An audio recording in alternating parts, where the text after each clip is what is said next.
Kisah seorang remaja pandai membuat desain gaun viral di TikTok. Ia bernama Putu Dewi Handayani atau disapa Dewi, seorang gadis berusia 16 tahun yang berasal dari Buleleng, Bali. Melalui akun TikToknya @putudewihandayani, ia sering menunjukkan bakatnya dalam membuat desain gaun. Hingga saat ini kontennya berhasil mencuri perhatian 1,1 juta viewers, bahkan mendapat pujian dari beberapa warganet.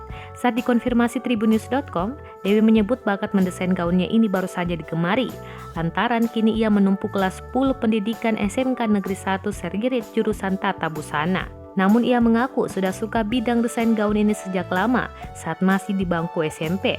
Pada saat itu Dewi sempat mengikuti kelas menjahit meskipun tak sampai tamat.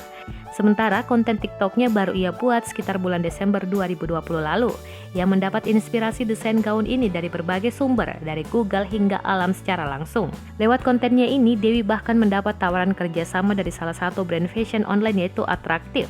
Dewi mengatakan ada beberapa pihak yang ia kagumi dalam bidang fashion design, baik itu dari lingkungan sekolahnya hingga konten kreator lainnya di TikTok.